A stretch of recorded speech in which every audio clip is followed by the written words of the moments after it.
이 시간 우리 마음을 다시 한번 주님께 모두 예배로 나아가기 원합니다. 우리 친구들도 함께 주님을 예배하는 마음을 가지고 예배로 나아갈 수 있었으면 좋겠어요. 오늘은 우리 믿음의 선포 대신에 지금 사도신경을 오랜만에 우리가 다 함께 선포하고 고백하면서 예배로 나아가겠습니다. 우리 함께 고백합니다. 나는 전능하신 아버지 하나님 천지의 창조주를 믿습니다. 나는 그의 유일하신 아들 우리 주 예수 그리스도를 믿습니다. 그는 성령으로 잉태되어 동정녀 마리아에게서 나시고 본디오 빌라도에게 고난을 받아 십자가에 못 박혀 죽으시고 장사된 지 사흘 만에 죽은 자 가운데서 다시 살아나셨으며 하늘에 오르시어 전능하신 아버지 하나님 우편에 앉아 계시다가 거기로부터 살아있는 자와 죽은 자를 심판하러 오십니다.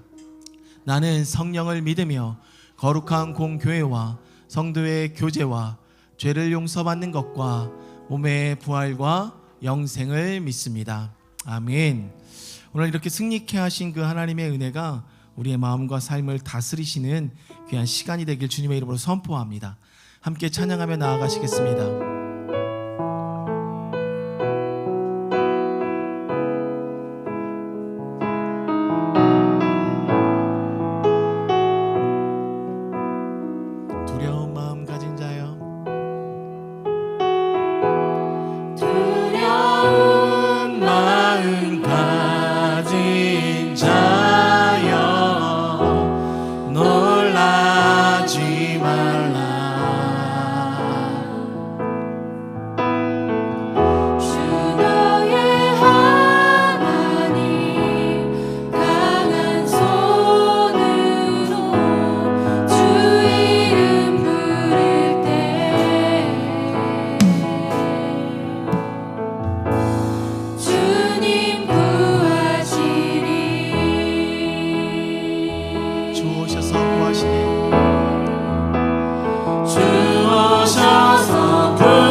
주오셔서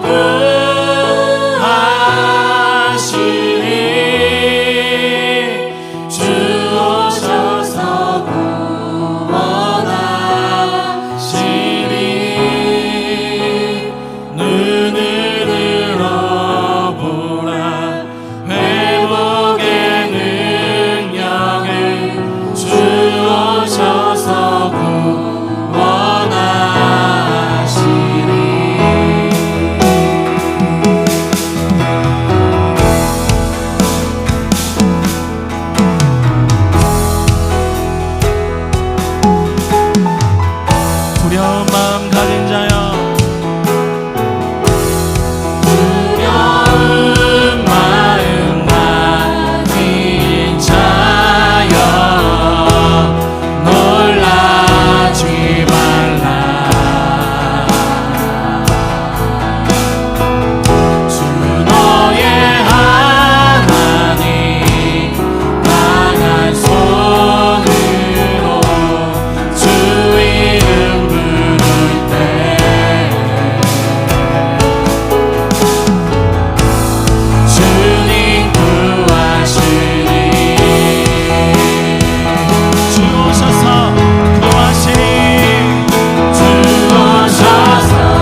나를 밝히는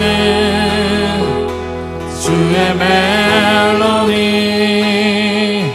그 노래 날 감싸네 원수로부터 나를 건지사 모든 두려움 사라져 두려움에 멍해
아멘. 우리 아빠 아버지 되신 그 하나님 앞에 감사와 영광과 존귀의 박수를 우리가 올려드리기 원합니다. 아멘.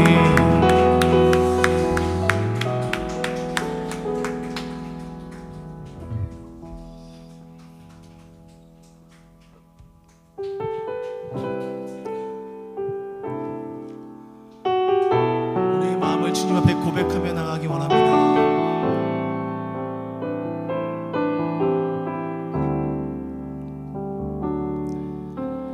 나의 마음이 주 보기 원하네. 세상의 헛된 믿음 아니. 나의 소망은 주님을 바라보는 것. 그 어떤 내 상황 속에도 주님이 나를 사랑한 것처럼 내가 주를 사랑하는 것. 아멘. 내 마음 열어 주께 보이기 원하네. 나의 모든 것 오직 예수. 우리가 주님을 사랑한 것이 아니요 주님이 우리를 사랑하사 그 아들을 보내신 그 사랑. 나는 이제야 알았네. 이해할 수 없는 주님의 사랑이.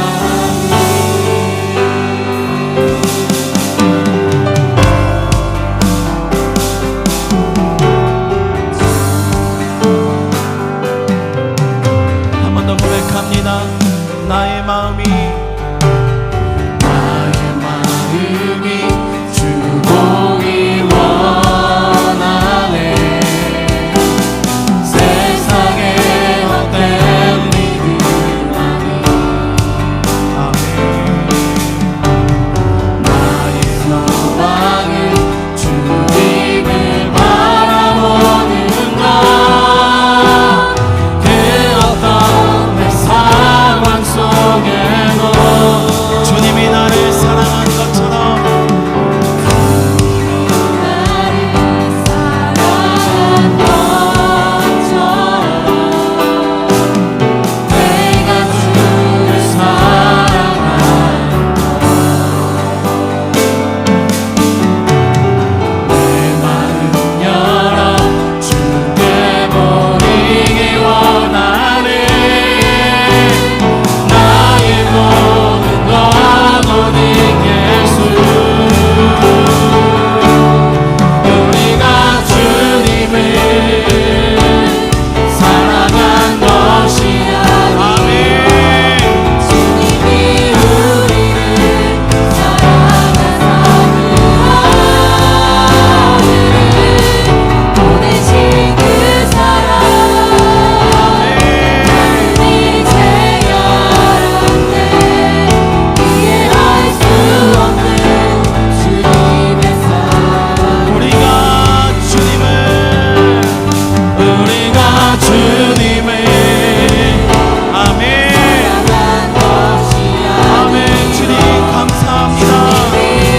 우리를 사랑하사 그 아들을 보내신 그 사랑.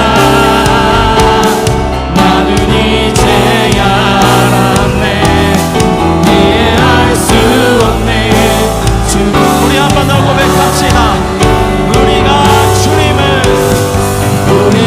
주님을 사랑한 것이 아니요 주님이 우리를 사랑하사 그 아들을 보내신 그 사랑. 나는 이제야 알았네.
없네.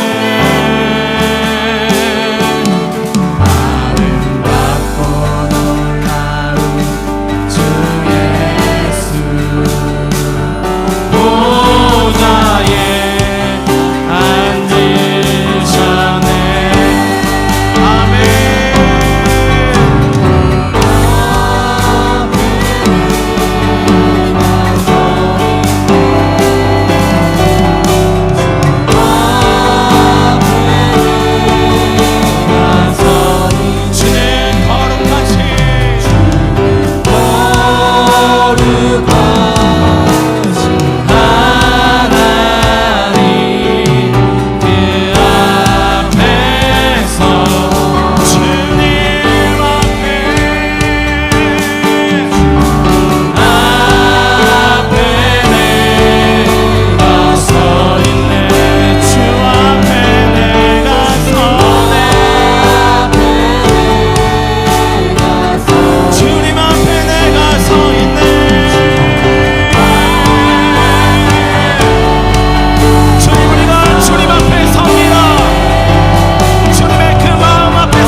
올라가네.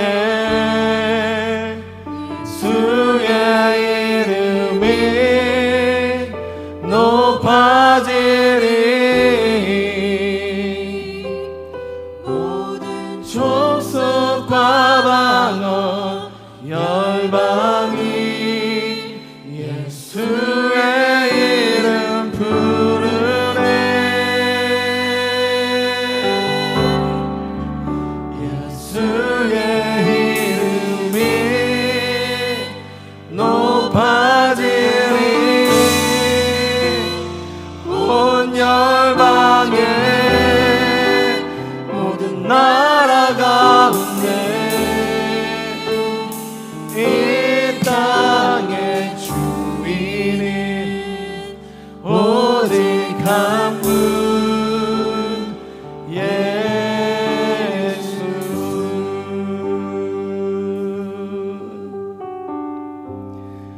하나님, 그렇습니다. 이 땅의 주인은 오직 한 분 예수 그리스도밖에 없음을 고백합니다. 우리의 연약한 고백이지만 주님만이 우리의 왕 되시고 주인 되심을 이 시간 우리의 전심을 다하여 고백하오니 주님, 이 고백을 받아주시고 이 고백을 듣는 주님께서 이 시간 우리의 마음과 삶 속의 주인으로 자정하여 주시옵소서. 그리하여 그 주님을 인한 기쁨을, 그 즐거움을 빼앗기지 않는 우리의 삶이 될 수 있도록 주님, 우리 가운데 왕으로, 아니 아바 아버지로 찾아와 주시옵소서. 오늘 우리가 이 예배를 통하여 다시금 주님 앞에 섭니다. 주님 앞에 서서 모든 두려움의 멍에를 벗고 두려움의 마음을 벗고 다시금 주님께서 인도하여 주시는 그 아름답고 고귀한 믿음의 항해를 우리가 시작하길 원합니다. 오늘도 그러한 마음의 간절함을 가지고 소망을 가지고 나온 주의 백성들이 있다면 주님, 오늘 그 두려움의 멍에를 벗게 하여 주시는 주님 앞에 서는 은혜를 허락하여 주시고 이제는 우리의 항해자 되신 주님과 함께 더불어 그 자유의 바다, 그 소망의 바다를 헤엄쳐 나가고 항해케 하시는 주님을 마주할 수 있는 은혜를 이 예배 가운데 허락하여 주시옵소서. 하나님, 오늘도 우리가 예배로 나아가며 주의 말씀을 듣습니다. 그 말씀 가운데 임하시는 주의 뜻이 분명히 우리 마음과 삶 속에 그리스도의 흔적으로 새겨지는 시간 되게 도와주시고 주님 앞에 섰을 때 우리가 벌거벗은 모습으로 다시금 그 모습 안에 주의 그리스도의 옷을 입혀주시는 주의 은혜를 이 말씀 가운데 경험케 하여 주시옵소서. 우리의 시선이 주님께 고정되는 시간으로 주님 함께하여 주시옵소서. 이 시간 이 모양 저 모양으로 삶의 자리에서 또 그들이 처한 삶의 장소에서 주님을 예배하는 자들이 있습니다. 그들이 어디 있던 간에 주님 동일한 주의 성령의 은혜로 위로하여 주시고 강권하여 주시고 세워주사 주님을 예수로 고백하는 믿음의 신앙과 그 고백이 더욱더 강화되어 주의 군사로 세워지는 삶이 될 수 있도록 주님 축복하여 주시옵소서. 이 예배를 온전히 주님께 올려드립니다. 감사드리며 살아계신 예수 그리스도의 이름으로 기도드립니다. 아멘. 네, 우리 하나님 말씀 보겠습니다. 하나님 말씀 열왕기하 18장입니다.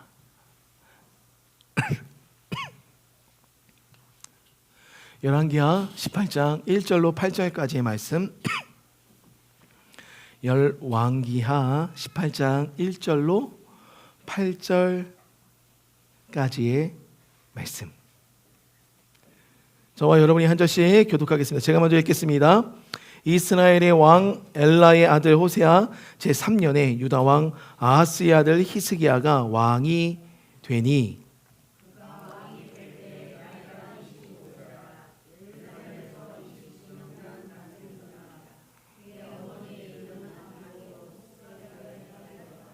히스기야가 그의 조상 다윗의 모든 행위와 같이 여호와께서 보시기에 정직하게 행하여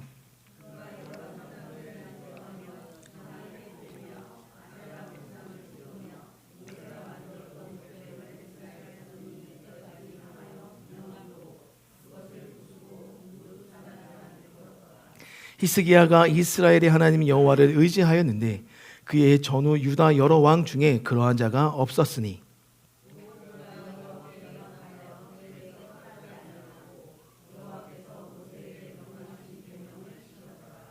여호와께서 그와 함께 하심에 그가 어디로 가든지 형통하였더라.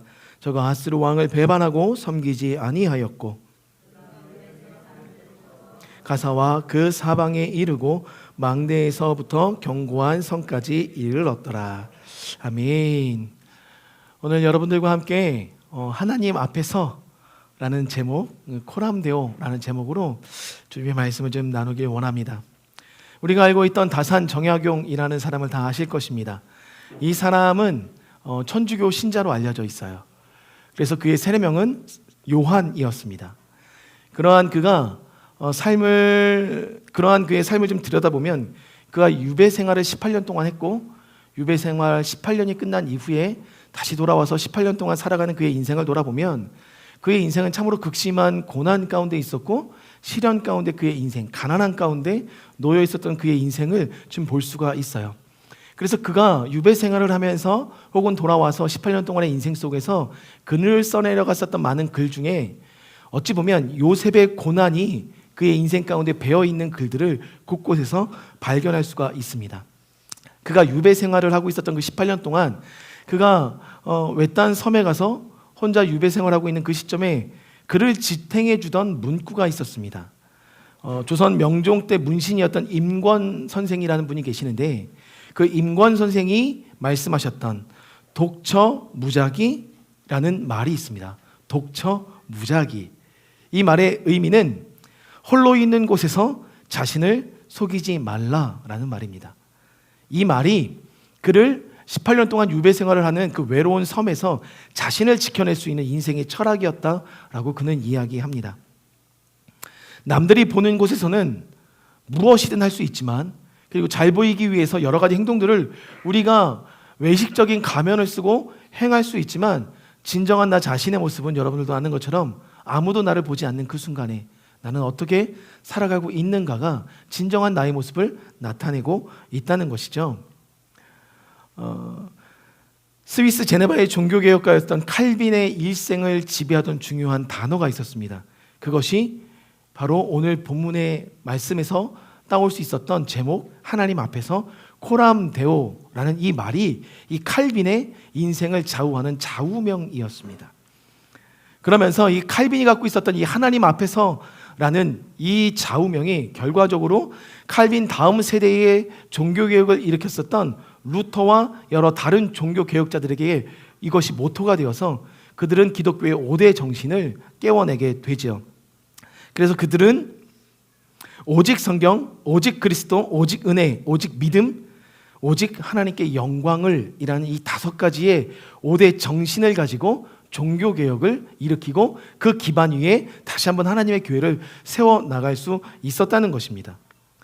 여러분들 아무도 보지 않는 그 외딴 섬에서 그리고 아무도 없는 그 홀로 있는 그 곳에서 머물 때 나를 속이지 않는 독처 무작위 그리고 진정한 하나님 앞에서 하나님 보시기에 아무도 보지 않지만 하나님 앞에 서 있다라는 신앙을 가지고 어떠한 자리에서든 정직하고 성실하게 살아가려고 하는 이 코람데오의 이 모습이 오늘 저와 여러분 앞에 너무나도 필요한 삶의 자세라는 것입니다.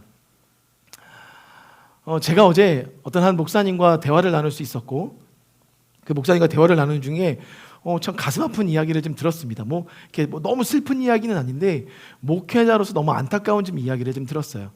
그 교회도 청년부가 상당히 많이 있습니다. 많은 청년부 학생들을 청년부에 사람들이 좀 있었고 그러다 보니까 수장인 청년부를 담당하는 목사님 밑에 4명의 교육자가 있었어요. 그 공동체가 나눠져 있었습니다. 그런데 이 교회의 특징 중에 하나는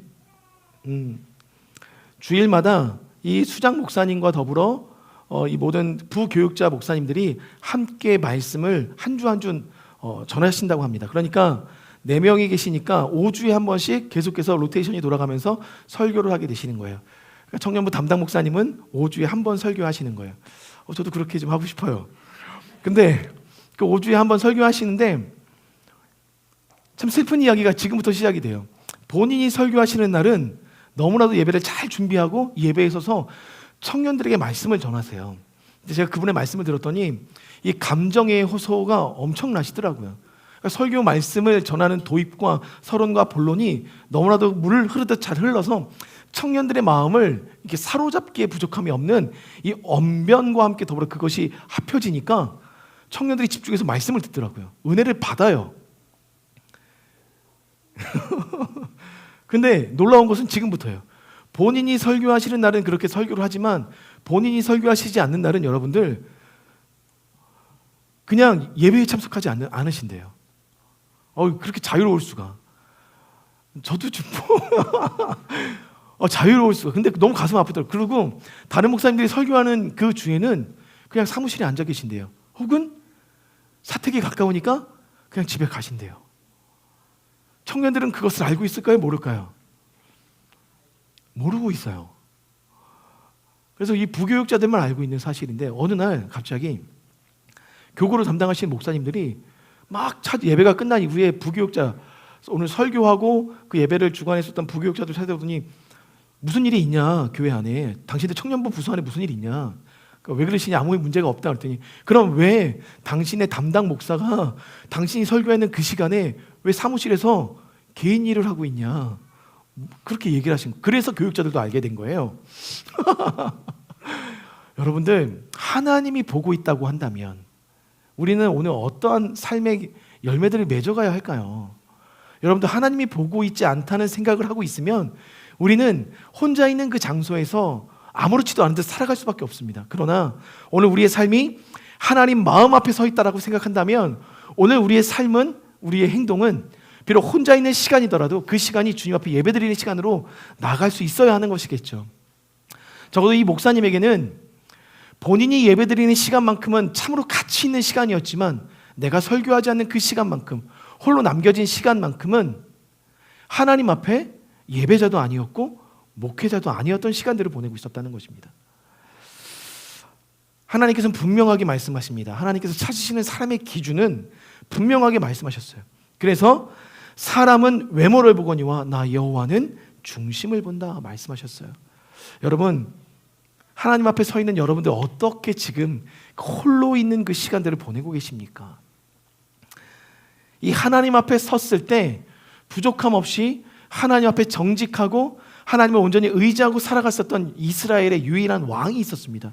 그 왕이 오늘 본문에 나와 있는 히스기야 왕이에요. 3절에 보니까 이렇게 말씀하십니다. 히스기야가 그의 조상 다윗의 모든 행위와 같이 여호와께서 보시기에 정직하게 행하여라고 이야기하고 있습니다. 우리나라와 같이 이스라엘 땅도 북이스라엘과 남유다로 나눠졌습니다. 그리고 북이스라엘과 남유다에는 각각의 왕조가 세워졌고 왕들이 세워져 있었습니다. 특별히 이 북이스라엘과 남유다의 왕들을 세울 때 그 왕들의 행적들을 결산하는 그 시점에 누구를 모델 삼아 이들의 행적을 비교하였냐면 다윗 왕과 비교하여 이들이 과연 선한 왕이었는지 악한 왕이었는지에 대한 비교를 해내면서 그들의 평가들을 이 성경 안에 써내려갑니다. 그래서 다윗과 같이 행하지 아니한 왕은 악한 왕이었고 다윗과 같이 행한 왕이 있었다면 그는 선한 왕으로 이 성경 안에 그 평가들이 기록되어 있어요. 그리했을 때 앉아주세요. 아들의 소원인데 맨 앞에 앉으면 어때요? 그래 역시 아들밖에 없어. 네. 그런데 이 히스기야 왕은요 그만큼 다윗과 같은 행적을 남겼던 왕으로 하나님께서 오늘 기록하고 계시다는 거예요. 그런데 이 히스기야 왕은 조금 특별한 이력을 갖고 있습니다. 히스기야가 25살에 왕위의 자리에 올랐다 오늘 성경은 기록하고 있는데 히스기야가 왕위에 오르기까지 그 25년 기간 동안에 이 히스기야는 2명의 왕의 통치를 보고 자랍니다. 먼저는 그의 할아버지 요담인데 요담의 왕의 통치를 그는 태어나면서부터 9살까지 보고 자라요. 그런데 이 요담이란 왕은 선한 왕이었어요. 하나님 보시기에 선한 왕이었기 때문에 아름다운 통치를 해냈고 그가 통치하는 가운데 하나님의 말씀이 점점 강성해지고 강한 나라로 세워가는 그 어린 시절, 유년 시절, 9살까지의 시절을 할아버지를 보고 자랐고 이제는 10살부터 25살까지는 그의 아버지의 통치를 바라보고 자랐습니다. 그의 아버지도 16년 동안 왕의 통치의 자리에 있었는데 이 아하스 왕은 역대급 가장 악한 왕이었어요. 그래서 그는 곳곳에 신상을 세웠고 그 다음에 그 아세라 목상을 세우고 주상들을 세우면서 그것들을 향하여 경배할 수 있는 자리들을 마련했고, 더군다나 급기야 그는 그의 아들을 제물로 올려드리는 인신제사까지 드렸던 악한 왕으로 기록되어 있다는 것입니다. 히스기야는 두 왕의 정치를 보고 자랐어요. 통치를 보고 자랐어요. 9살까지는 할아버지의 그 선한 통치, 그리고 10살부터 그의 모든 가치관들이 세워지게 되고 꿈과 비전을 향해 달려가야 되는 그 시기, 그 10살부터 25살까지의 그 시기는 그는 아버지의 그 악한 통치를 보고 자랐습니다. 그런 그가 이제는 아빠가 죽고 난 이후에, 그 아하스가 죽고 난 이후에 왕위의 자리에 올랐던 그 시점에 오르자마자 하나님께서는 오늘 3절과 같이 말씀하셨던 거예요. 3절과 같이 히스기야가 그의 조상 다윗의 모든 행위와 같이 여호와께서 보시기에 정직하게 행하였다라고 기록하고 있다는 것입니다. 그러면 여기서 우리가 한번 생각해 볼 수 있는 영역들이 생깁니다. 그는 중요한 가치관을 형성하는 청소년 시기에, 그리고 청년 시기에, 그리고 그 가치를 배워서 살아갈 수 있는 그 청년의 시기에 악한 아버지의 통치를 보고 자랐음에도 불구하고 그는 아버지와는 정반대의 인생을 결단하였고 그 인생을 살아가면서 통치를 바꿔냈다는 것입니다. 그렇다는 것은 이 영혼은, 이 히스기야 왕은 아버지의 통치를 보고 자라면서도 마음에는 다른 것들을 품고 자라나고 있었다는 거예요. 그 영향이 어디로부터 시작되었는가 했을 때 그가 태어나면서부터 9살까지 보고 자랐었던 그 유년 시절에 할아버지의 통치가 그의 인생의 밑거름이 되었음을 우리는 알 수 있다는 거죠. 그러니 여러분들, 아무리 악한 곳을 우리가 보고 자라든 악한 환경에 있든 소위 시궁창 같고 거지 같은 인생 가운데 우리의 인생이 놓여 있든 간에 중요한 것은 우리의 유년 시절이 어떠한 밑바탕 가운데 어떠한 바탕을 가지고 어떠한 반석 위에 삶을 세워놨는가가 결과적으로 자라서 하나님 보시기에 합당한 인생을 살아갈 수 있는 밑거름이 될 수 있더라는 거예요. 그러니 여러분들, 오늘 우리에게 중요한 것이 있다면 여러분의 자녀의 지금의 삶에 어떠한 가치들을 여러분들이 삶으로 보여주고 있느냐가 중요하다는 것입니다. 그것을 오늘 하나님께서 말씀하고 계시고 그 가치가 결과적으로 자라서 장성하여서 그의 꿈을 펼치고 하나님의 세계를 이 땅 가운데 풀어내는 그 시점에 하나님께서 그에게 인생의 영적인 날개를 달아주시더라는 거예요. 오늘 그것을 이 히스기야는 보여주고 있어요. 그러나 여러분들 분명히 생각할 것은 25살이 되는 그 해에 그가 왕위에 오른 그 시점에 이 히스기야는 선택했어야 합니다. 아버지의 통치를 따를 것인지 할아버지의 통치를 따를 것인지 선택해야 했어요. 그런데 우리가 상식적으로 생각해 볼 때 아버지가 16년 동안 이뤄왔었던 그 악한 통치의 영역들이 어쩌면 히스기야가 선택하기 더 편한 영역일 수 있습니다. 아버지께서 다 만들어 놓으신 영역이에요. 다 법과 질서가 이미 세워졌어요.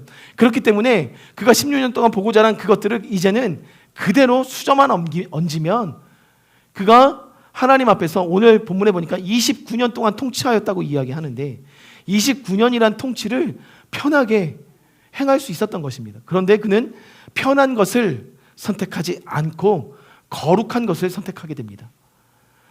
우리 모두에게 항상 선택의 기로가 있다는 거예요. 여러분들, 하나님께서 물으시는 겁니다. 그 선택의 기로에서 너 강지훈, 너는 거룩한 것을 선택하겠느냐, 아니면 너에게 주어진 편한 환경을 선택하겠느냐 묻고 계신다는 것입니다. 여러분, 무엇을 선택하셨습니까? 그리고 앞으로도 여러분들에게 기회가 주어진다면 여러분들은 어떠한 것을 선택하시겠습니까? 하나님께서 오늘 그것을 묻고 계십니다. 그 선택 속에 이 히스기야는 거룩한 것을 선택하였습니다. 그리고 오늘 본문의 시작처럼 조상 다윗의 모든 행위와 같이라는 역대급 칭찬을 이 히스기야는 들으며 그의 왕정 정치를 시작합니다. 사랑하는 성도님들, 이렇게 되기까지 우리가 생각해 볼 수 있다는 거예요. 그는 적어도 9살까지 보고 자란 그 할아버지의 통치를 가지고 16년 동안 다산 정력윤과 같이 그 칼빈과 같이 아까 독처 무자기 그리고 코람 데오와와 같이 하나님 앞에 서는 16년의 시간들을 가져냈던 거예요. 비록 아버지는 어지러운 악한 통치를 그 땅 가운데 만연하게 풀어내고 있었던 그때 그는 그 통치와 상관없이 그는 늘상 하나님 앞에 코람데오의 신앙을 갖고 있었던 것입니다. 그렇기에 통치가 시작되는 그 시점에 그는 정직한 자로서 하나님을 의지하는 자로서 오늘 통치를 행하여 나갈 수 있었던 것입니다. 사랑하는 성도님들, 먼저 믿음으로 권면드립니다. 저와 여러분의 인생은 코람데오의 인생이에요. 주변의 환경이 어떻든, 나의 마음의 삶이 어떻든, 나의 자녀와 나의 가족들의 삶의 방향성이 어떻든 하나님은 여러분들과 함께 지금도 여러분들 인생 가운데 계십니다. 그것을 의심하지 마시기 바랍니다. 그 하나님 오늘 여러분들에게 말씀하고 계시는 거예요. 무엇을 말씀하시는가 보았더니 코람데오의 인생은 히스기야와 같은 인생인데, 첫째, 코람데오의 인생은 하나님 보시기에 정직하게 행하는 삶이 코람데오의 인생이다 말씀해주고 있어요. 정직이란 단어의 사전적 의미는 이렇습니다. 사람이나 사람의 성품, 마음 따위가 바르고 곧음이라는 뜻을 갖고 있어요. 사람의 성품이나 그 마음 따위가 곧은 것, 그것이 정직이라고 이야기합니다. 그러면 성경에서 이야기하고 있는 정직은 무엇인가 보았더니 동일한 단어예요. 올곧고 올바름, 굳은, 이런 단어의 의미가 정직이란 단어로 성경에서도 풀이하고 있더라는 것이죠. 그러니까 오늘 본문에서 우리가 볼 수 있는 정직의 삶을 이 히스기야가 제시하고 있다는 것입니다. 여러분들, 이 정직의 삶을 여러분들이 오늘 취하시는 이 주일에 되길 소망합니다. 결론적으로 보니까 오늘 성경에서 이야기하고 있는 정직은 4절과 5절에 말씀하고 있습니다. 우리 4절의 말씀을 읽어보겠습니다. 시작. 그가 여러 산당들을 제거하며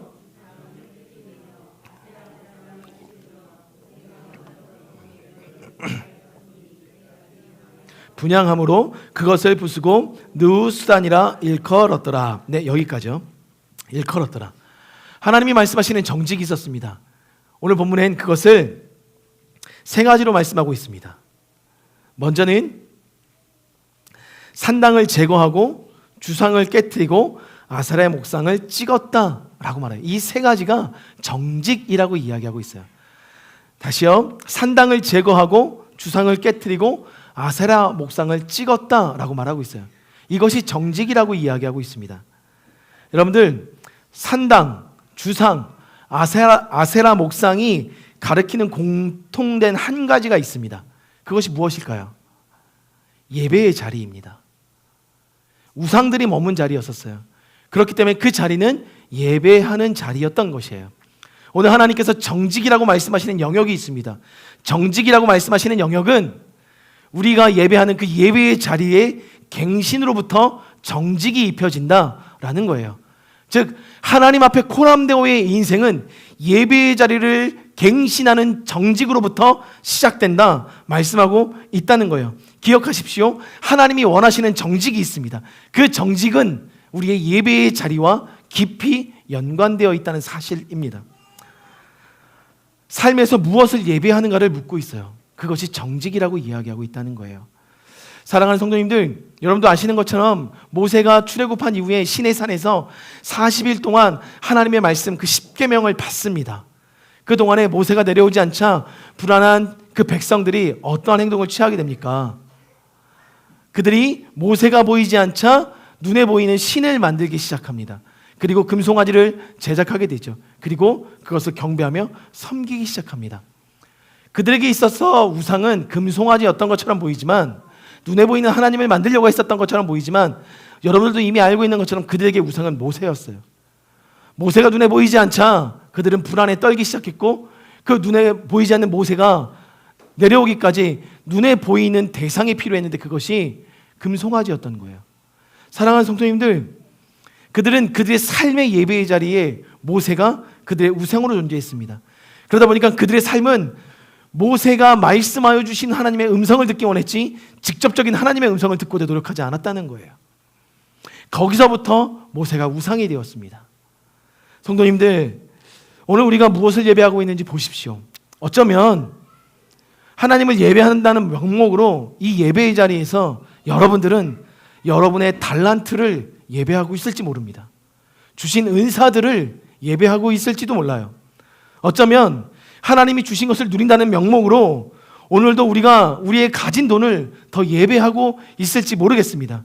어찌 보면 가난이란 저주에서 벗어나는 것이 주님의 뜻이라는 명목으로 오늘 나에게 맡겨진 사업장, 나에게 주어진 그 사업의 현장 가운데 더욱더 매진함으로 그 사업의 현장, 나에게 주신 직업을 더 여러분들이 예배하고 있을지도 모르겠습니다.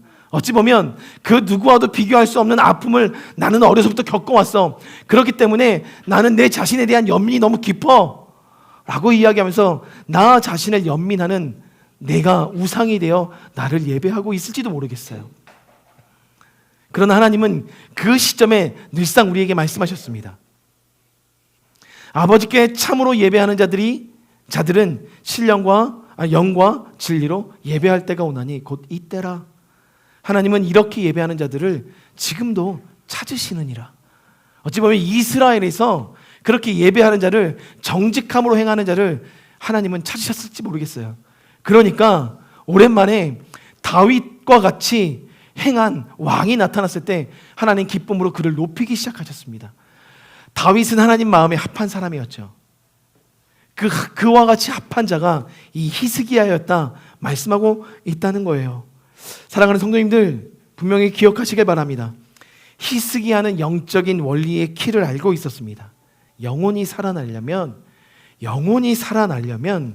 영혼이 깨어나려면, 영혼이 온전히 숨쉬려면 예배가 갱신되어야 된다는 것을 알고 있었어요.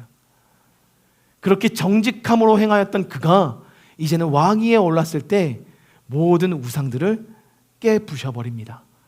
그것이 정직인 것을 알았기 때문에, 그래야 이 땅이 살아난다는 것을 알았기 때문에. 사랑하는 성도님들, 예배의 자리를 갱신하시길 바랍니다. 예배의 자리 가운데 하나님이 아닌, 주님이 아닌, 예수님이 아닌 그 다른 것들을 예배하고 있었던 그 우상들을 이제 여러분들이 무너뜨려야 돼요. 그래야 정직한 인생, 다윗과 같이 내 마음에 합한 왕이라고 주님은 칭하여 주십니다. 그런데 이 정직이라는 모습 속에 또 하나의 정직의 모습을 발견할 수 있어요. 그것은 오늘 사절에 읽었던 마지막 부분에 이렇게 이야기합니다. 모세가 만들었던 놋뱀을 이스라엘 자손이 이때까지 향하여 분향함으로 그것을 부수고 느후수단이라 일컫더라 라고 말하고 있다는 거예요. 여기 느후수단이라는 이 단어는요, 여기 각주에도 나와 있는 것처럼 놋조각입니다. 놋조각. 그런데 어떠한 형상을 갖고 있는 놋조각이냐? 뱀의 형상을 갖고 있는 놋조각이에요. 이게 모세 때 그 놋뱀 사건, 놋뱀을 바라봄으로 모든 도구로부터 자유함을 얻었었던 그 사건에 있었던 놋뱀이 지금까지 이 시대, 이 히스기야 시대까지 전해져 내려오고 있었다는 것입니다. 즉 아름다운 전통을 그들은 지키고 살아오고 있었다는 거예요. 그런데 오늘 그 놋조각을 이 히스기야가 왕 위에 오르자마자 아름답게 여겼던 전통을 부셔버립니다. 무너뜨려 버립니다. 왜요? 오늘 본문에 나와 있는 것처럼 그냥 놋조각이에요. 뱀의 형상을 하고 있는 조각, 단순히 모양을 딴 조각이었다는 거예요. 성경 말씀에 보니까 분명하게 말씀하셨거든요. 어떠한 모양의 형상이라도 만들지 말라. 왜? 그것이 우상이 되기 때문이다. 성경은 분명히 말씀하셨거든요. 그렇게 하나님을 어찌 보면 이 놋조각은요, 하나님이 우리를 구원하여 주신 그 하나님의 은혜를 노래하고 찬양하는 조각이었을지 모르겠어요. 하나님의 구원을 기억하는 하나의 이정표와도 같은 모형이었을지 모르겠어요. 그래서 그 아름다운 전통을 이 시대까지, 몇천 년이 흐른 이 시점까지 이스라엘 백성들은 지키며 살아갔었던 것입니다. 그런데 하나님이 보시니까, 하나님 보시기에, 그리고 하나님 앞에 정직하게 행하고 있었던 히스기야 눈에 그것은 절대 아름다운 전통이 아니구나. 이것은 비진리, 진리를 가장한 비진리의 모습이었구나 라는 것들을 간파할 수 있는 영적인 눈이 띄어지기 시작했다는 것입니다. 여러분, 여기서 말씀하시는 또 하나의 정직이 있습니다. 하나님이 원하시는 정직은 비진리를 간파할 수 있는 영적인 영안이 열리는 것을 말씀하고 계세요. 즉 하나님이 원하시는 정직은 오늘 우리 주변에 도사리고 있는 진리인 양 가장하고 있는 비진리들을 분별하는 인생을 정직의 인생이다 라고 말씀하고 있다는 거예요. 여러분의 인생 가운데 혹은 이 교회 안에, 이 한국 교회 안에 진리인 양 가장하여 비진리의 모습으로 우리의 성도들의 삶을 이끌어가는 가치와 어떤 법조항과 어떤 세습들이 존재하고 있진 않는가, 우리가 이제는 생각해 볼 때가 되었다는 것입니다. 우리가 진리인 양 믿고 따르고 있는 많은 법칙들이 있을 수 있어요. 어찌 보면 예수님 시대를 한번 생각해 보시길 바랍니다. 예수님 시대에 예배가 있었을까요? 어떠십니까? 이스라엘 백성들은요 70년 동안 바벨론의 포로로 끌려가잖아요. 이 회당의 문화가 어디서부터 시작했냐면 이 포로 생활로부터 시작됐습니다. 포로로 끌려갔지만 그들은 나름대로 그들의 주권을 인정받고 살아가고 있었기 때문에 그들이 그 땅에서 하나님을 기억하고자 회당이라는 곳을 짓습니다. 그리고 그들이 일주일에 한 번씩 안식일을 기억하면서 그 자리에 모여서 함께 하나님의 말씀을 토론하면서 예배를 드렸어요. 옛날 이 시대의 예배는요 하나님의 말씀을 토론하고 그 말씀을 서로가 각자 변론하며 나아가는 그 시간이 예배의 시간이었어요. 그것은 예수님의 시대도 마찬가지였습니다. 그렇다는 것은 예배는 복잡하지 않았어요. 아주 단순했습니다. 하나님의 말씀이 선포되고 그 말씀에 반응하여 우리의 것들을 나눠내는 시간, 그리고 우리의 삶을 쏟아내는 시간, 그것이 예배의 자리였다는 거예요. 예수님의 시대에. 그런데 그 예배가 점점점 교회라는 곳에, 이 교회 성당이라는 곳에 들어오면서 하나의 틀이 만들어지기 시작했습니다. 그래서 너무나도 복잡해졌어요. 제가 언젠가도 말했지만 감리교회 예배 갔을 때 제가 20분을 서 있었습니다. 20분 서 있는 게 나쁘다는 게 아니에요. 우리가 하나님의 말씀에 집중하는 것에 더 집중할 수 있는 환경을 만들기보다는 모든 절차가 지켜지지 않으면 예배가 아닌 것 같은 그런 어떠한 그 틀과 구조가 우리 안에 진리인 양 자리 잡고 있더라는 거예요. 어찌 보면 오늘도 너무나도 복잡한 우리의 예배의 어떤 순서들이 하나님 앞에 진리인 양, 그것을 빼먹으면 이단인 것처럼, 제가 그래서 오늘은 사도신경을 좀 했습니다. 사도신경을 안 하면 이단인 것처럼 바라보고 있는 그러시다. 그래서 오늘 제가 지금 사도신경을 했는데, 어찌 보면 여러분들 많은 영역들이 교회 안에 비진리처럼 자리 잡고 있어요. 교회에서 많은 사업들을 하나님의 감동을 받아서 진행합니다. 그리고 담임 목사님이 그것을 선포합니다. 선포할 때 장로들이 모입니다.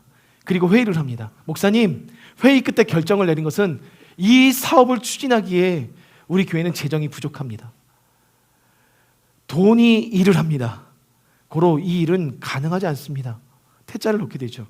목사님은 하나님의 감동을 받아서 선포했지만 그것이 돈이 부족하다는 이유로 시작되지 못하는 교회의 많은 여러 가지 행정적인 어려움들을 보게 됩니다.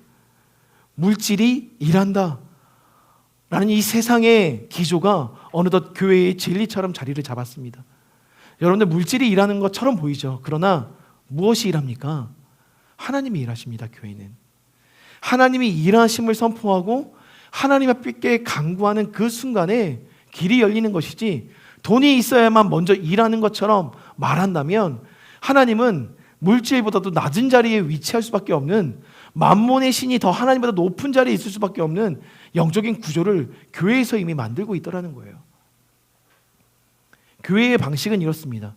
하나님이 일하심을 선포하고 하나님이 주신 비전을 선포하였다면 물질을 모으는 것이 먼저가 아니에요.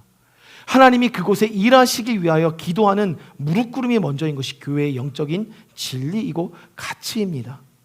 여러분, 우리 교회 안에도 많은 비진리가 들어와 있어요.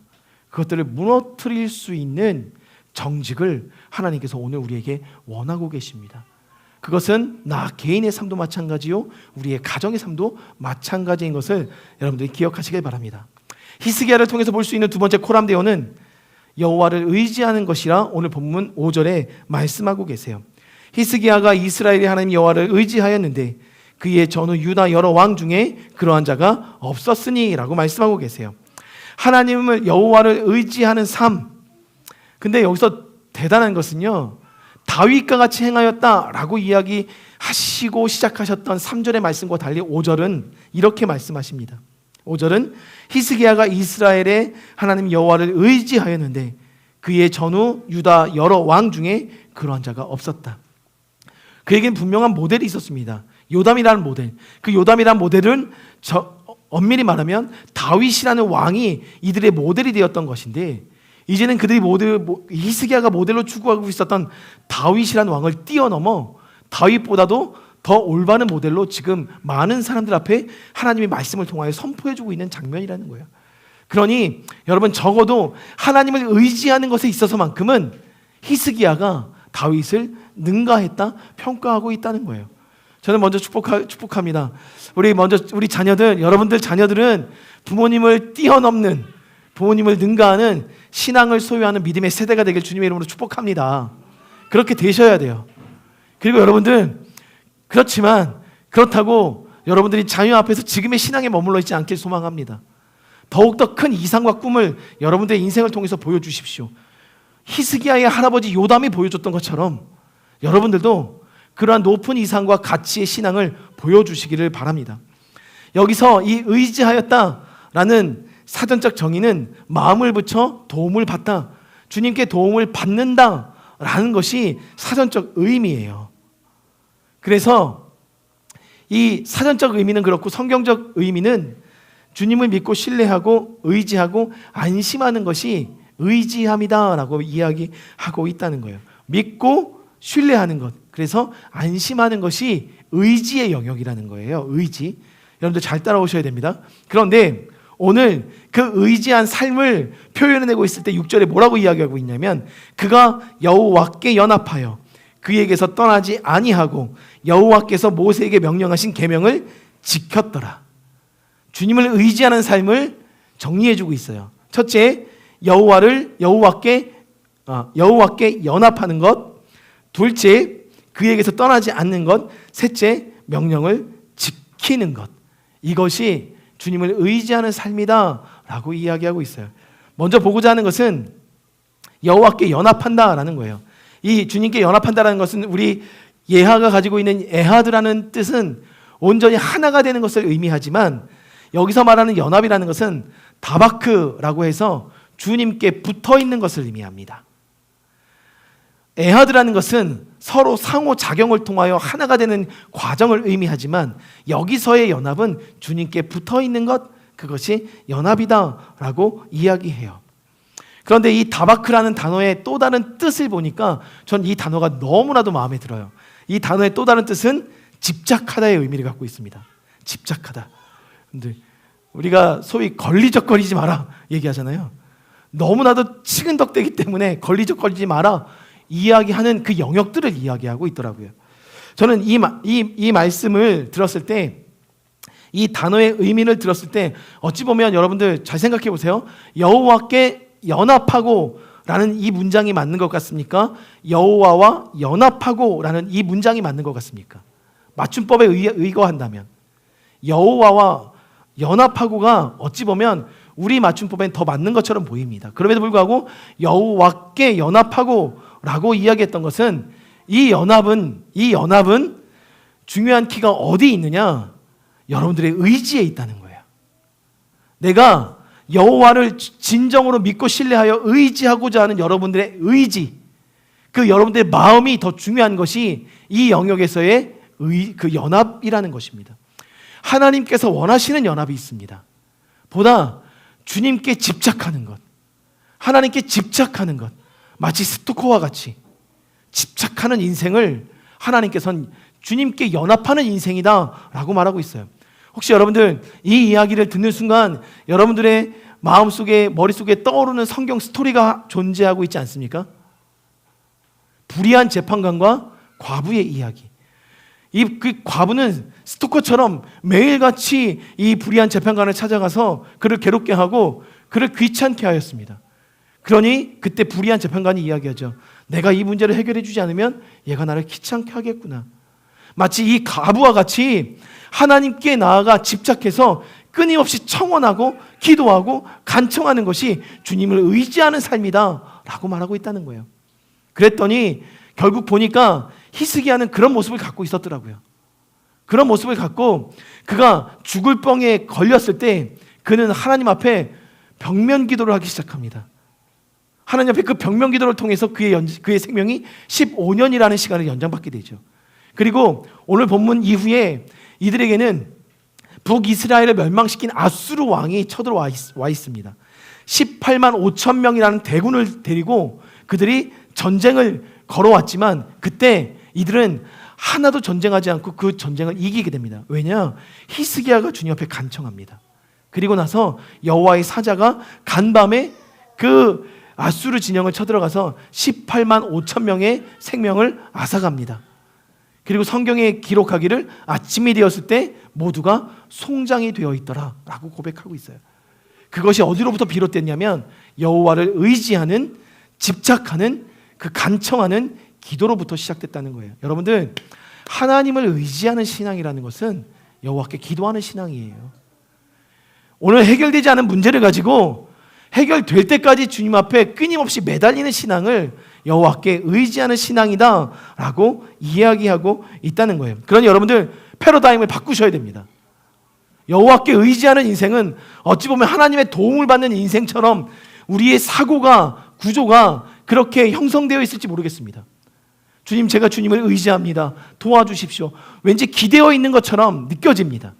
그런데 진정 주님을 의지하는 것은 오늘도 깨어 나의 의지를 들여 주의 십자가 앞에 나가 주님 앞에 우리의 모든 삶을 토로하고 하나님께서 해결하여 주실 것을 간청하는 그 기도, 그 기도가 주님을 의지하는 삶이다 말하고 있어요. 여러분들, 그 간청이 멈춰져 있었던 우리의 시간의 날들이 있었습니까? 히스기야는 15년 동안 그 하나님 앞에 서서 주님을 의지하는 이 간청을 멈추지 않았던 거예요. 그러니까 왕의 자리에 올랐을 때 비로소 달려갈 수 있었던 것입니다. 여러분, 주님을 의지하시길 바랍니다. 그래서 또 한 가지를 이야기합니다. 주님을 의지하는 삶은 단순하게 그를 떠나지 않는 것이다 말하고 있어요. 그를 떠나지 않는다는 것은 그 원어적으로 풀었을 때 떠나지 않는다는 것은 다시 한번 그를 돌이켜 바라본다는 의미예요. 즉 오늘 주님을 의지하는 삶은 우리의 흐트러진 시선을 다시금 주님께 고정하는 것. 그래서 세상을 바라보고 세상의 가치에 나의 마음과 삶을 쏟았던 그 인생이 돌이켜서 다시금 주님을 바라보면서 주님을 의지하여 나가겠습니다라고 결단하는 그 시선의 고정됨으로부터 주님을 의지하는 삶이 시작된다. 오늘 성경은 이야기하고 있어요. 주님을 의지하기 원하십니까? 주님의 신뢰를 얻기 원하십니까? 주님의 인정을 받기 원하십니까? 이제는 그 시선을 주님께로 다시 한번 고정하십시오. 그것이 주님을 의지하는 삶이다 말하고 있어요. 그리고 마지막으로 주님을 의지하는 자의 삶의 모습은 주님의 계명을 지켰더라 말하고 있다는 거예요. 저는 오늘 이 지켰더라 이 단어에서 새로운 주님의 말씀의 좀 확장들을 좀 경험했습니다. 제가 주중에 말씀을 준비하는 저희 어떤 삶의 패턴이 수요일까지 좀 많이 생각하고 묵상한 다음에 수요일 저녁 혹은 목요일부터 말씀을 써서 금요일까지 모든 말씀을 진행을 마칩니다. 그런데 갑자기 강의하게 되는 것들을 제가 까먹고 있어가지고 지난주로 착각해서 제가 일주일 동안 플랜을 짜놨는데 그 플랜이 무너진 거예요. 그러니까 말씀을 준비하려니까 어디서부터 어떻게 준비해야 될지 모르겠는 거예요. 그래서 어제 저녁 10시부터 말씀을 준비하는 자리에 제가 앉았거든요. 그때 하나님께서 이 말씀을 주시면서 저한테 확장을 주셨던 단어가 이 단어예요. 오늘 말씀을 보니까 계명을 지켰더라 말씀하고 있어요. 이 지켰더라라는 이 단어에서 우리는 무엇을 보아야 되냐면 주님을 의지하는 자의 삶은 주님의 모든 말씀을 지키며 살아가는 사람이 아니라는 거예요. 지키며 살아가는 그 삶이 오늘도 지키기 때문에 지켜오는 흔적들이 계속해서 과거형으로 쌓여가는 사람이라는 것입니다. 지킨 한 번의 일회성으로 지킨 것으로 끝나는 것이 아니라 오늘 주님의 말씀을 지킨 자들은 지켰더라 라고 해서 지금 이 순간 지켰던 1초 전에 지켰던 그 여호와의 율법이 하나씩 여호와와 동행하였던 행적으로 계속해서 쌓여서 후대의 많은 사람들에게 내가 지켰던 삶이 길이 되었음을 보여줄 수 있는 사람. 히스기야는 그렇게 살았다는 거예요. 여러분들, 오늘 여러분들이 하나님의 말씀을 지켰더라 라고 주님 앞에 기록된다는 것은 지킨 것으로 끝난 게 아니라 지금 이 순간에도 계속해서 내 앞에 놓여있는 하나님의 말씀을 지켜 살아가는 삶이 과거가 되어 따라오는 많은 자들에게 길이 되어 보여줄 수 있는 인생인 것을 말씀하고 있더라는 거예요. 여러분들, 여호와의 말씀을 지켰더라, 그 말씀의 주인공이 여러분이 되십니까? 우리 아버지 어머님들, 내가 여호와의 말씀을 지켰더라 라고 말씀하시는 그 말씀의 워딩이, 그 문자적 의미가 오늘 여러분들에게 선물로 하나님께서 주셨습니까? 우리가 우리 자녀들에게 그것을 선물로 줄 수 있었으면 좋겠어요. 하원이의 아빠 강지우는 여호와의 율법을 지켰더라, 하원이가 말할 수 있어야 되는 거예요. 안 해주네요. 한 번만 해줘 그랬는데 안 해줘요. 네, 아닌가 봐요. 네. 오늘 회개해야 돼요. 히스기야 왕은 그것을 보여줬던 것입니다. 하나님의 마음에 합했던 거예요. 그것이 여호와를 의지하는 삶이래요. 그러니까 여러분들, 우리의 생각이 바뀌지 않으면 안 돼요. 오늘 여호와를 의지하는 인생, 그것은 오늘 내 앞에 주어진 말씀 하나하나를 밟아 이겨내, 그것이 육신이 되어 우리의 삶을 강타하도록 살아내는 것이 여호와를 의지하는 거래요. 여러분들, 하나님을 의지하고 계십니까? 여호와를 의지하시길 바랍니다. 그 여호와를 의지하여 말씀을 오늘도 지켜내는 것이 코람데오의 인생임을 주님은 말씀하고 있어요. 사랑하는 성도님들, 축복합니다. 여러분들은 지금 코람데오입니다. 하나님의 마음 앞에 저와 여러분의 인생이 세워져 있음을 기억하시길 바랍니다. 그리고 전적으로 여호와를 의지하고, 전적으로 여호와, 첫 번째 명제가 뭐였죠? 제가 이렇습니다. 네, 정직하게 행하십시오. 여기서 중요한 단어가 있습니다. 정직하게 행하고 의지하는 것에 있어서 앞에 꾸며주는 말이 있죠. 여호와 보시기에. 여호와 보시기에. 여러분들, 주변의 사람들한테 먼저 잘 보이려고 하지 마세요. 남편한테 잘 보이는 거, 아내한테 잘 보이는 거 말고요, 먼저 영적인 가치가 있더라는 거예요. 흐름이 있더라는 거예요. 그 흐름을 역행하는 순간 모든 삶의 질서는 무너지게 되어 있다는 거예요. 그 질서의 가장 윗자리에 누가 계시느냐? 여호와 하나님이 계시다는 거예요. 그분 보시기에 정직하게 행하면 그 질서가 그로부터 잡히기 시작하여 그 하나님께 의지하였던 삶, 온전히 주님 앞에 정직하게 행하였던 삶이 흐르고 흘러 우리 자녀들의 삶의 인생을 적실 수 있더라는 겁니다. 여러분들, 그러한 인생의 영적인 원리를 지키며 살아가시는 저와 여러분 되길 주님의 이름으로 축복합니다. 아멘. 네, 여러분, 깜짝 놀랄 소식이 있습니다.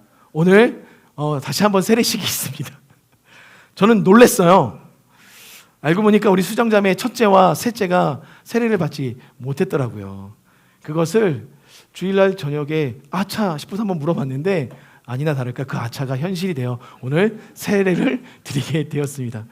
여러분들, 보통 개신교에서는 만 6세까지 세례를 주는 교단들이 있습니다. 그러나 우리는 카이캄이라는 독립교단에 있어서 우리 교회 안에서 아이들이 성인이 되기 전에, 이 유아기를 거쳐서 청소년이 되기 전에 유아 세례를 드리고자 합니다. 여러분, 동일한 마음으로 이 오늘 유빈이와 지유의 이 세례를 여러분들 함께 축복해 주시고 격려해 주셨으면 좋겠어요. 자, 이 시간 우리 세례를 드리고 예배를 마치려고 하는데, 우리 유빈이의 아버지 되시는 공승환 형제와 김수정 자매, 그리고 공지유, 공유빈은 앞으로 나와주세요. 그리고 혹시 지성이 혼자 뻘쭘하면 같이 옆에 나와 서 있어도 돼.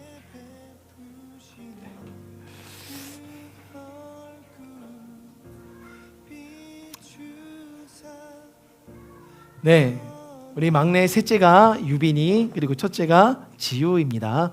오늘 이 두 어린이의 세례를 진행하고자 합니다. 여러분들도 우리 지난주에 다 경험하셨지만, 이 세례는, 이 유아 세례는, 아이들이 받는 이 어린이들의 세례는 부모님의 신앙의 빛, 신앙을 본받아 그 부모님의 신앙에 의해 아이들에게 세례를 주는 것입니다. 그래서 성경에 말씀하시기를, 사람들이 예수께서 만져주심을 바라고 어린아이를 데리고 오매 제자들이 꾸짖거늘 예수께서 보시고 노하시어 이르시되, 어린아이들이 내게 오는 것을 용납하고 금하지 말라. 하나님의 나라가 이런 자의 것이라. 내가 진실로 너희에게 이르노니 누구든지 하나님의 나라를 어린아이와 같이 받들지 않는 자는 결단코 그곳에 들어가지 못하리라 하시고, 그 어린아이들을 안고 그들 위에 안수하시고 축복하시니라. 성경에서 말씀하셨습니다. 제가 지난주에 회개했습니다. 세례를 드릴 때 이 말씀을 읽는 그 순간에 우리 어린아이들이 이 앞으로 나와서 막 떠들고 있었는데 제가 정신없어서 야 너희들은 들어가라고 얘기했었습니다. 하나님 앞에 나오는 것을 막지 말라고 했는데 말씀을 전하는 순간에 제가 그냥 격하게 막아서 특별히 하성이에게는 하성이는 특별히 뒤에 누나랑 가 있어라고 말까지 했었는데 오늘 여러분들이 이 세례를 보기 위해 앞으로 나오는 것에 대해서 전 막지 않음을 이 시간 선언합니다. 여러분들 자유롭게 이 세례를 축복해 주셨으면 좋겠어요. 자, 유아 세례는 부모의 신앙의 고백을 통해 자녀들에게 베푸는 예식입니다. 이 예식은 그리스도께서 세운 것이니 믿음으로 의롭다 하심을 얻은 인증입니다. 구약시대에 아브라함의 자손의 할례를 받은 특권이 있었던 것과 같이 복음의 은혜 아래 있는 성도의 자녀에게 이 예식을 행하는 것 또한 믿음의 성도의 특권입니다. 그리스도께서 만국 백성에게 명하사 세례를 받으라 하셨고 유아들에게 축복하사 천국의 백성은 이와 같다고 하셨습니다. 복음의 허락은 성도와 그 집안에 미친다고 하셨고 사도들도 이와 같이 집안 세례를 베풀었습니다.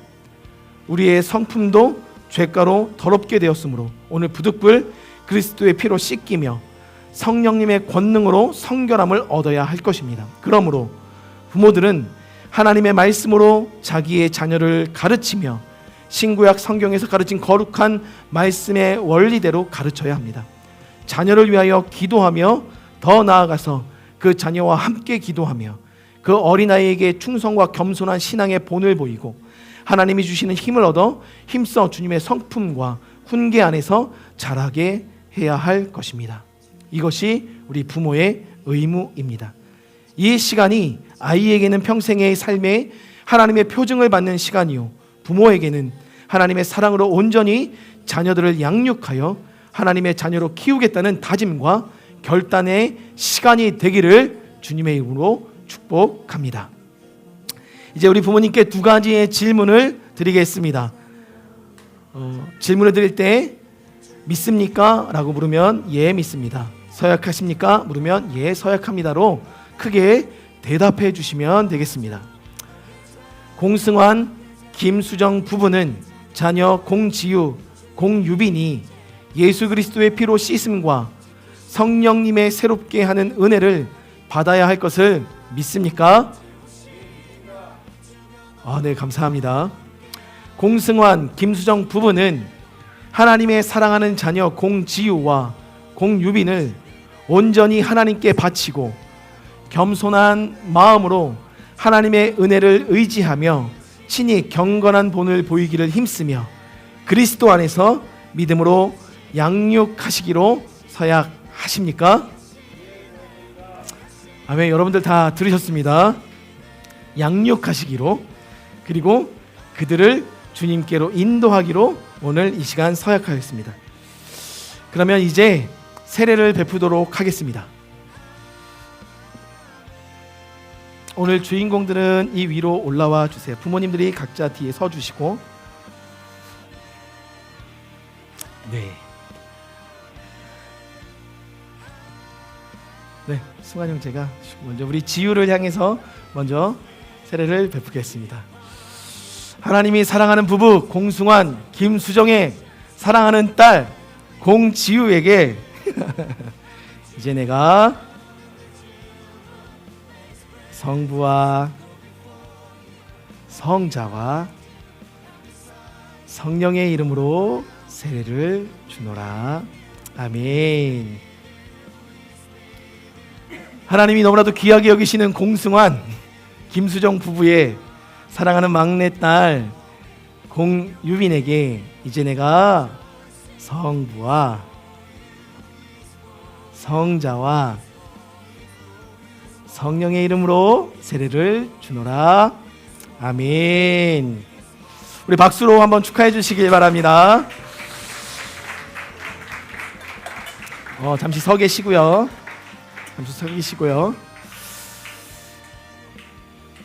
우리 이 시간 선포합니다. 오늘 세례받은 공지유, 공유빈은 즐거이 예배하는 교회의 세례 교인이, 유아 세례 교인이 되었음을 성부와 성자와 성령의 이름으로 선포하노라. 아멘. 우리 회중들 자리에서 일어나서 한번 서약해 주시길 바랍니다. 회중들도 한번 자리에서 일어나 주십시오. 여러분들도 아멘으로 화답해 주시면 감사하겠습니다. 사랑하는 성도 여러분, 오늘 주님께서 너무나도 사랑하시는 가정에 공승환, 김수정 부부의 첫째 딸 공지유와 막내딸 공유비는 이제 주님의 몸된 교회의 한 지체가 되었습니다. 여러분은 공유빈과 공지유를 주님 안에서 성령님의 인도하심에 따라 장성한 분량에 이르도록 자라날 수 있도록 기도하며 돌보아 주시겠습니까? 아멘. 여러분들이 아멘으로 화답해 주셨습니다. 여러분들도 동일한 부모의 마음을 가지고 두 아이를 훈계해 주시고 양육해 주시길 바랍니다. 이 시간 한번 제가 기도하고 예배를 마치겠습니다. 하나님 감사합니다. 하나님 앞에 선 우리가 오늘도 정직하고 또 의지하는 삶으로 나가고자 결단하는 가운데 특별히 하나님이 사랑하는 하나님의 아들 공승환, 그리고 너무나도 사랑하는 딸 김수정 두 부부 사이에 귀한 씨를 주셔서 유빈이와 지유가 오늘 이 자리에서 주님의 자녀로 세례를 받게 되었습니다. 하나님, 이들을 주님 앞에 세웁니다. 이들이 어려서부터 이제는 악한 것을 보고 자라지만 그럼에도 불구하고 부모로부터 물려받은 좋은 신앙의 유산을 보고 자라면서 여호와를 평생토록 의지하고 정직하게 살아갈 것을 결단합니다. 주님, 이들이 사는 날 동안 주님께서 주인 되어 주사 이들의 삶을 이끌어 주시고 늘 주님과 동행할 수 있도록 주님 이들 가운데 임하여 주십시오. 특별히 우리 사랑하는 성도가 동일한 어비와 아비의 마음을 가지고 양육하기를 서약하였습니다. 모든 부모됨의 위치에서 이들을 사랑으로 양육할 수 있는 우리 성도들 되게 도와주시고 이들이 먼저 또 제3의 부모로서 제2의 부모로서 정직하고 하나님을 의지하는 삶을 보여줌으로 모델이 될 수 있도록 그리하여 양육할 수 있도록 여호와의 계명을 지켰더라 길을 만들어주는 성도들의 삶이 될 수 있도록 하나님 은혜 베풀어 주시고 축복하여 주시옵소서. 하나님, 오늘도 주님 앞에 귀한 예물 올려드립니다. 이 예물 흠양하여 주시고 받아 주시옵소서. 이제는 구주 되신 예수 그리스도의 차고 넘쳐 흐르는 은혜와 아버지 되신 하나님의 그 인자하신 사랑과 보혜사 되신 성령님의 교통하심과 중보하심의 역사가 오늘 다시금 주님 앞에 코람되고의 인생을 살아가고자 결단하는 모든 성도와 공승환, 김수정 부부의 가정 위에, 그리고 하나님의 사랑하는 딸 공지유와 공유빈 위에 이제부터 영원토록 함께 하시기를 간절히 축원하옵나이다. 아멘. 이 시간 우리 준비한 선물 꽃다발과 우리 선물을 드리겠습니다. 우리 다시 한번 축하의 박수를 올려드리시기 바랍니다. 여러분들 예배는 마쳤습니다. 함께 축복해 주시고 돌아가시기 바랍니다.